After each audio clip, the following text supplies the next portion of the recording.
दोस्तों विप्रो लिमिटेड की बात करें तो इसको बोनस का बादशाह कहा जाता है और इस विप्रो ने अब यहाँ पे बायबैक का ऐलान भी कर दिया है और इसकी रिकॉर्ड डेट भी आ चुकी है।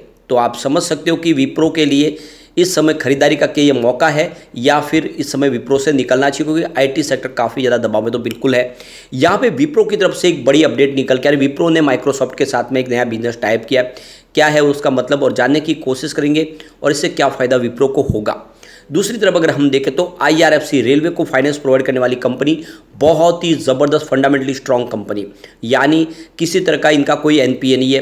सारा का सारा पैसा जो भी फंड प्रोवाइड करती है रेलवे को उसकी गारंटी भी सरकार लेती है और प्राइस बहुत नीचे है। तो क्या इस समय इन्वेस्टमेंट करना चाहिए, जानने की कोशिश करेंगे इस वीडियो के माध्यम से। साथ में ट्राइडेंट लिमिटेड, जिसको टेक्सटाइल सेक्टर का एक धुरंधर खिलाड़ी कहा जाता है। एक समय ये पेनी स्टॉक हुआ करता था, अब ये मिड कैप कंपनी बन चुकी है। सिर्फ टेक्सटाइल का बिजनेस नहीं बल्कि कंपनी का केमिकल और पेपर का बिजनेस भी है। काफ़ी समय से प्राइस नहीं बढ़ी, लोग परेशान है क्या ये स्टॉक बढ़ेगा कि नहीं बढ़ेगा, लेकिन बहुत जल्द ज़बरदस्त तेजी का दौर आने वाला है ट्राइडेंट में। इसके अलावा एक और कंपनी को हम डिस्कस करने वाले जो बहुत ही ज़बरदस्त बोनस देने जा रही है और रिजल्ट बहुत ही बेहतर है।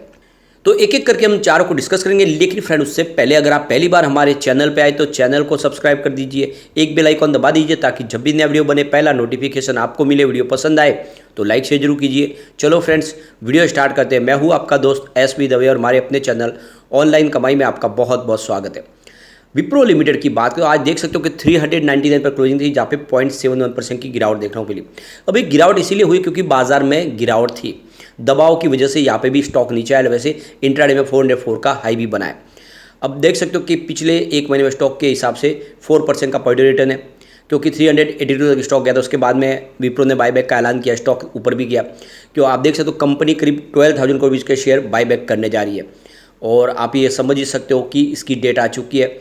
तो 16 जून बायबैक के लिए इन्होंने डेट डिसाइड की है, तो अभी समय है, उसके पहले आपको भी बायबैक का बेनिफिट मिल सकता है।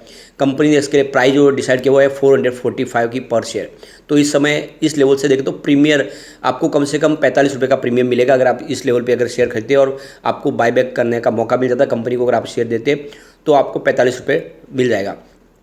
तो ये अच्छी बात है कि कम से कम इस समय काफ़ी अच्छा बेनिफिट मिल रहा है। करीब 10% प्रीमियम पे शेयर आपको दिखाई देंगे इस समय। अब यहाँ पे जिस तरह से अगर कंपनी ने 445 रुपये प्राइस रखी है डिविडेंड की बायबैक की, तो उससे आपको ये समझ लेना चाहिए कि कंपनी के हिसाब से वो फेयर वैल्यू है और इस समय अंडर वैल्यू स्टॉक है।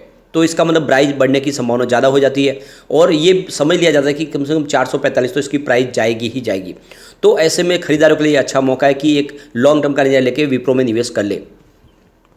अब यहाँ पे एक बड़ी अपडेट और निकल के आ रही है। विप्रो ने एक नई सर्विस लॉन्च की है बैंकिंग फाइनेंशियल सर्विस के लिए माइक्रोसॉफ्ट क्लाउड के साथ मिलके। तो यहाँ पे विप्रो ने देख सकते हो कि Wipro industries innovation experience for financial service करके एक नया फीचर्स लॉन्च किया है और ये बैंकिंग फाइनेंशियल सर्विस के लिए एक नया सॉल्यूशन होगा जो इसके ऊपर माइक्रोसॉफ्ट क्लाउड के ऊपर ये आधारित सर्विस है और इसके लिए माइक्रोसॉफ्ट क्लाउड के साथ में इन्होंने पार्टनरशिप की है। तो माइक्रोसॉफ्ट और विप्रो मिलके एक नई सर्विस डेवलप करने जा रहे हैं बैंकिंग सेवाएं देने के लिए, जिससे एक शानदार सर्विस मिल पाएगी बैंकिंग सेक्टर को। इस समय जब लोगों को सबसे शानदार बैंकिंग सेवाएं चाहिए, क्योंकि किसी प्रकार का रिस्क न रहे, उससे हटके सेवाएं हो बैंकों की, और इसीलिए ये जो नया सॉल्यूशन प्रोवाइड किया जा रहा है दोनों की तरफ से, ये बैंकिंग सेक्टर को बहुत ऊंचाई पे लेके जा सकता है और इनका जो ये एक्सपेरिमेंट है ये काफ़ी पावरफुल तरीके से आगे बढ़ने वाला है। तो बिल्कुल विप्रो में इन्वेस्टमेंट का मौका है। विप्रो काफ़ी फेयर वैल्यू में मिल रहा है और ये बायबैक से भी समझ में आ रही है बात। तो एक लॉन्ग टर्म का नजरिया लेकर विप्रो में आपको इन्वेस्टमेंट कर लेना चाहिए। आने वाले समय ये डेफिनेटली आपको मालामाल कर देगा, क्योंकि जल्द ही कंपनी बोनस का अनाउंसमेंट भी कर सकती है। इस समय आईटी सेक्टर को बहुत सारी प्रॉब्लम झेलनी पड़ी है ग्लोबल मार्केट से, इस वजह से विप्रो अनाउंसमेंट नहीं कर पा रहा है, लेकिन जल्दी ही जैसे पॉजिटिव माहौल बनेगा विप्रो डेफिनेटली आपको बोनस देगा। तो दाव आपको लगाना चाहिए। चलते हैं ट्राइडेंट लिमिटेड की तरफ। 33.65 पर आज की क्लोजिंग थी, जहाँ पे 0.15% की तेजी देखने को मिली। तो इंट्राडे में ये 34.30 तक जाके आया, काफ़ी शानदार स्टॉक दौड़ा भी है, लेकिन बाजार की गिरावट की वजह से स्टॉक नीचे आया। सबसे जो अच्छी बात है, कंपनी बहुत ही शानदार हेल्दी डिविडेंड पे आउट करती है, करीब 41.3% का, जो इसको अलग हटक के साबित करता है दूसरे टेक्सटाइल सेक्टर से। डेटर डेज में इंप्रूवमेंट हो रहा है, 26.5 डेज पर आ चुका है, पहले था जो अब 15.9 डेज पर आ चुका है। यानी इसमें एक अच्छा खासा इंप्रूवमेंट देखने को मिला है। इसके अलावा कंपनी का जो वर्किंग कैपिटल रिक्वायरमेंट है उसमें दिन कम हो रहे, देख सकते हो पहले 72.6 डेज के आसपास था, वो घट के 45.7 डेज के आसपास आ गया। यानी कंपनी अंदर से मजबूत हो रही है। अब यहाँ पे अगर इसके रिजल्ट को देखें तो 2020 के बाद काफ़ी शानदार प्रदर्शन इस समय किया है, भले ही इंटरनेशनल मार्केट में दबाव हो, और उसका नेगेटिव इफेक्ट देखने को भी मिलता है ट्राइडेंट को, क्योंकि 54% इनका बिजनेस एक्सपोर्ट से आता है। अब यहाँ पे 2020 की बात करें, इनका रेवेन्यू 4.75 थाउजेंड रुपीज़ के आसपास था और कंपनी को 0.34 थाउजेंड रुपीज़ का प्रॉफिट होता। 2021 की बात करें तो रेवेन्यू घट के 4.55 थाउजेंड रुपीज़ तक आ गया और प्रॉफिट घट के 0.30 थाउजेंड रुपीज़ तक आ गया।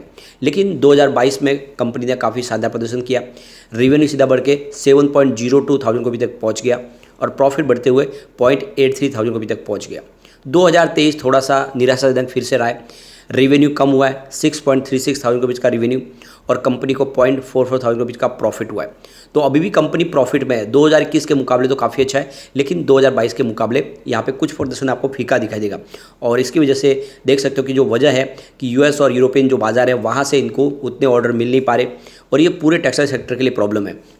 रॉ कॉटन की प्राइस भी अप डाउन काफ़ी हुई, जिससे इनका इनपुट कॉस्ट बढ़ा।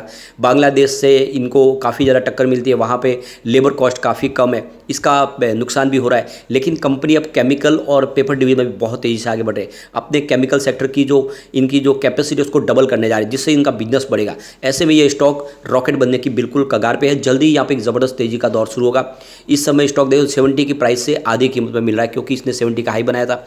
तो इस समय इन्वेस्टमेंट आपको करना चाहिए। जो सबसे अच्छी बात है कि प्रमोटर ने इस लेवल पे अपनी होल्डिंग बढ़ाई है, इशारा है कि यह फेयर वैल्यू है। आप देख सकते हो कि दिसंबर में उनकी 72.94% के आसपास होल्डिंग थी, प्रमोटर ने मार्च में बढ़ा के उसको 73.19% पे लाया। तो प्रमोटर खुद अगर इस प्राइस पे शेयर खरीद रहे, इसका मतलब उनके हिसाब से इसकी प्राइस बहुत ज़्यादा फेयर है। एफआई का भी बहुत अच्छा निवेश है और लगातार बढ़ा है, 2.36% की होल्डिंग थी दिसंबर में, उन्होंने 2.43% की है। तो एफआई जो बाजार को अच्छे से समझते हैं, उनकी नब्ज को पहचानते हैं, अगर वो ट्रेंड में निवेश करा तो आपको भी करना चाहिए, डरना नहीं चाहिए। डीआई की 0.04% की होल्डिंग है, जो फिलहाल अनचेंज है। जनरल पब्लिक के पास फिलहाल 23.09% के शेयर है, 22.90% थे दिसंबर में, थोड़े से शेयर जरूर बढ़े। अदर्स की होल्डिंग यहाँ पे कुछ कम हुई है, 1.76% थी दिसंबर, इस समय 1.25% के आसपास है। तो ये जो शेयर होल्डिंग पैटर्न का इशारा है कि आपको ट्राइडेंट में इन्वेस्टमेंट करना चाहिए। ये स्टॉक वैसा ही रिटर्न बिल्कुल दे सकता है जैसा इसने कोविड काल में दिया था, जब लोगों को मालामाल किया था, 3 रुपये का शेयर 70 रुपये तक चला गया था। तो जल्द ही यहाँ पे तेजी का दौर आएगा। फिलहाल इंटरनेशनल मार्केट इस समय सपोर्ट नहीं कर रहा है, लेकिन जल्दी तेजी जरूर शुरू होगी। अब हम चलते हैं IRFC की तरफ। 33.45 पर आज की क्लोजिंग थी, 1.18% की गिरावट देखने को मिली। तो स्टॉक पिछले 2 दिन दौड़ा था, यहाँ पे वापस प्रॉफिट बुकिंग हुई, से स्टॉक नीचे आया। आप देख सकते हो इस गिरावट के बावजूद भी पिछले 5 दिन के हिसाब से 4.04% की तेजी देखने को मिल रही है। अब आप ये समझ सकते हो कि फंडामेंटली ये कंपनी बहुत मजबूत है। मार्केट कैप इसका 43,610 को भी इसका है, करंट प्राइस की 33.40 है, लो इसका 19 का बना था और हाई 37 का था, यानी निचले लेवल से स्टॉक डबल भी हुआ है। स्टॉक का P 6.88 है, बुक वैल्यू इसकी 34.80 की है। तो ये आप समझ सकते हो क्लियरली कि अपनी बुक वैल्यू से आपको नीचे मिल रहा है, और इतनी सुरक्षित कंपनी जिसमें आपका निवेश बिल्कुल क्लियरली सुरक्षित दिखाई दे रहा है, तो निवेश क्यों ना करें जब ये अपनी बुक वैल्यू से ही नीचे मिल रहा है। 4.19% का ज़बरदस्त डिविडेंड कंपनी ने ऑलरेडी दे दिया है। IPO के बाद जिसने भी निवेश किया उसको करीब 4 रुपये का तो डिविडेंड मिल चुका है। और इसके अलावा इसका ROC 5.32% है, जो काफ़ी बेहतर है। ROE इसका 14.70% है, फेस वैल्यू 10 है। तो फंडामेंटल इसके बहुत अच्छे हैं।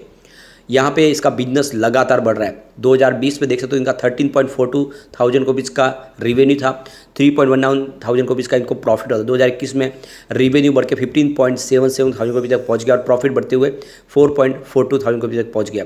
2022 में कंपनी का रेवेन्यू सीधा 20.30 थाउजेंड रुपीज़ तक पहुँच गया और प्रॉफिट 6.09 थाउजेंड रुपीज़ तक पहुँच गया। 2023 में ये प्रॉफिट सीधा 23.93 थाउजेंड रुपये तक पहुंच गया और प्रॉफिट 6.34 थाउजेंड रुपये तक पहुंच गया। यानी 2020 से आप देख सकते हो कहीं पर भी कोई गिरावट नहीं है, लगातार रेवेन्यू प्रॉफिट दोनों ही बढ़ रहा है। ये ग्राफ बहुत अच्छा है और इसमें एक लॉन्ग टर्म का नजरिया लेकर आपको निवेश करना चाहिए। आने वाले समय ये आपको मालामाल कर देगा। सबसे बड़ी बात है कंपनी का बिजनेस बढ़ रहा है, इसलिए इन्होंने अपने कॉर्पोरेट ऑफिस का एड्रेस बदल दिया। पहले होटल अशोका से ऑपरेट होता था, अभी इन्होंने खुद का अपनी ऑफिस ले लिया। एम्प्लॉयज़ की नई भर्ती की जा रही है क्योंकि बिजनेस बढ़ रहा है और सरकार ने रेलवे में बहुत सारा कैपेक्स का ऐलान किया हुआ है। ऐसे में ये स्टॉक बिल्कुल मल्टीबैगर बनेगा और बहुत जल्दी 3 डिजिट को टच कर सकता है, तो दाव आपको लगाना चाहिए। अब हम बात कर रहे हैं गुलशन पॉलीऑल्स की। 272 रुपये की प्राइस, यहाँ पे 1.47% की गिरावट देखने को मिली। अब यहाँ पे देख सकते हो कि कंपनी 1:5 के रेशो में आपको बोनस देने जा रही है। इसकी एक्स बोनस डेट है 21/6/2023 और रिकॉर्ड डेट भी 21/6/2023। तो 21 तारीख के पहले अगर आपके डीमेट अकाउंट में शेयर आ जाते हैं तो बिल्कुल आपको इस बोनस का फायदा मिल सकता है। कंपनी का बिजनेस काफ़ी अच्छा है, मार्च में ज़बरदस्त रिजल्ट आया। रेवेन्यू देख सकते हो 301 करोड़ के आसपास रहा है, जहाँ पे 3.19% की ईयर ऑन बेसिस पे वृद्धि देखने को मिली। नेट इनकम 14.37 करोड़ के आसपास थी, जहाँ पे 25% की जबरदस्त ईयर ऑन बेसिस पे हमें बढ़त देखने को मिली। नेट प्रॉफिट मार्जिन 4.77% रहा, जहाँ पे 21.68% की ईयर ऑन बेसिस पे शानदार बढ़त देखने को मिली। तो बहुत ही बेहतर रिजल्ट है। कंपनी केमिकल डिवीजन में काम करती है, बिजनेस काफ़ी अच्छा है, दाव आपको जरूर लगाना चाहिए। लेकिन फ्रेंड, कोई भी इन्वेस्टमेंट करने से पहले अपने फाइनेंशियल एडवाइजर से बारे में ले ले या अपना खुद का रिसर्च करें, क्योंकि मैंने वीडियो आपके एजुकेशनल पर्पज़ के लिए ही बनाया। वीडियो पसंद आए तो लाइक से जरूर कीजिए और चैनल को सब्सक्राइब कर दीजिए। Thank you friend.